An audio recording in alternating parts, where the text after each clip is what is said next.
हर हर महादेव। ओम नमः शिवाय।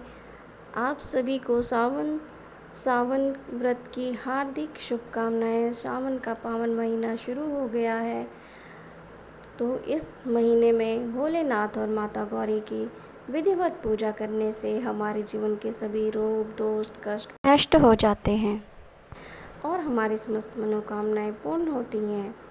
तो चलिए, आज मैं आपको सावन के प्रथम सोमवार में सावन सोमवार व्रत की कथा सुनाती हूँ। तो चलिए सुनते हैं कथा। सावन का माह भगवान शिव को समर्पित है। इस माह में सबसे विशेष होते हैं सावन के सोमवार व्रत। सावन सोमवार शुरू हो चुके हैं। ऐसा माना जाता है कि अगर जीवन में कोई समस्या आ रही है या आर्थिक स्थिति खराब है या करियर में सफलता नहीं मिल रही, तो सावन सोमवार के व्रत करके और व्रत कथा पढ़कर जीवन के सभी कष्टों को दूर किया जा सकता है। आइए जानते हैं सावन सोमवार व्रत के बारे में।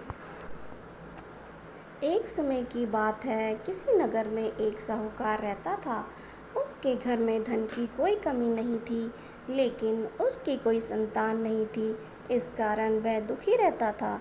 पुत्र प्राप्ति के लिए प्रत्येक सोमवार का व्रत रखा करता था और पूरी श्रद्धा के साथ शिव मंदिर जाकर भगवान शिव और माता पार्वती की पूजा करता था।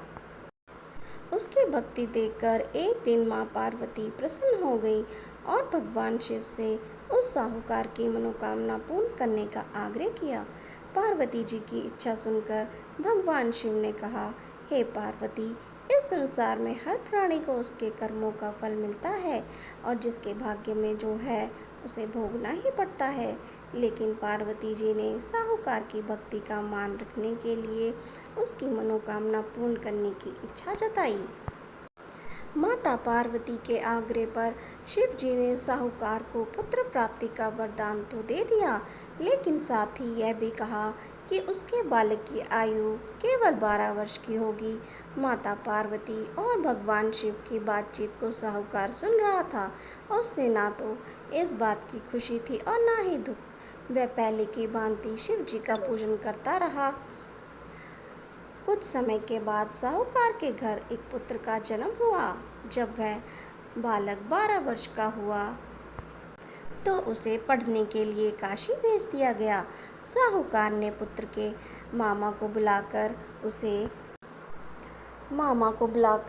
उसे बहुत सारा धन दिया और कहा कि तुम इस बालक को काशी विद्या प्राप्ति के लिए ले जाओ और मार्ग में यज्ञ कराना।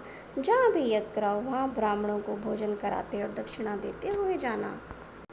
दोनों मामा भांजे इसी तरह यज्ञ कराते और ब्राह्मणों को दान दक्षिणा देते चल पड़े। रात में एक नगर पड़ा, जहाँ नगर के राजा की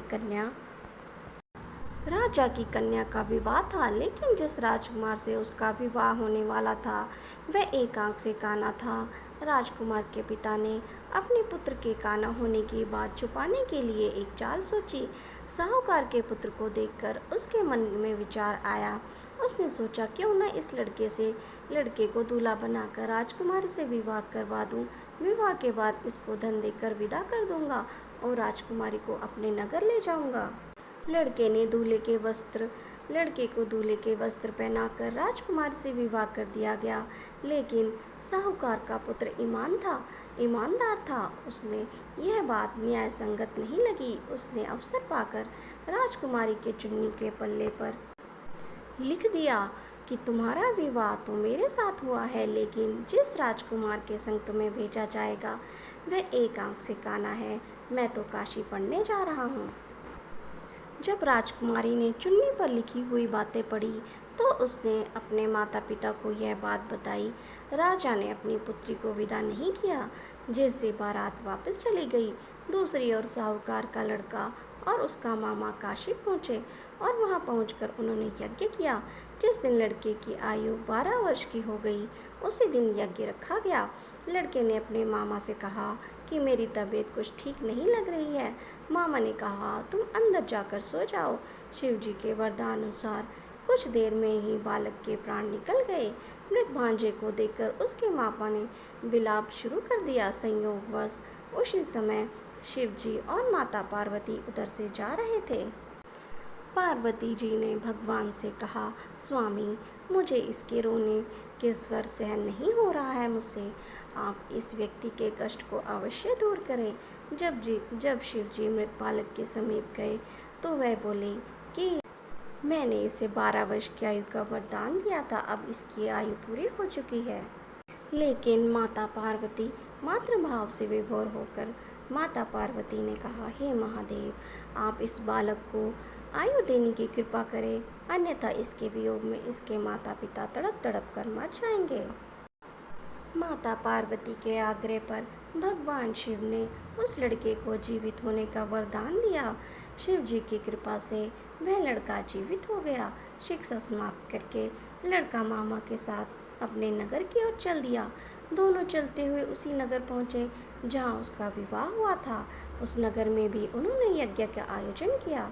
उस लड़के के ससुर ने उसे पहचान लिया और महल में ले जाकर उसकी खातिरदारी की और अपनी पुत्री को विदा कर दिया। इधर साहूकार और उसकी पत्नी भूखे प्यासे रहकर बेटे की प्रतीक्षा कर रहे थे। उन्होंने प्रण कर रखा था, यदि उन्हें अपने बेटे की मृत्यु का समाचार मिला तो वह भी प्राण त्याग देंगे, परंतु अपने बेटे के जीवित होने का समाचार पाकर वह बेहद प्रसन्न हुए। उसी रात साहूकार को स्वप्न में शिवजी ने दर्शन दिया और कहा कि तुम्हारे पूजन से मैं प्रसन्न हुआ।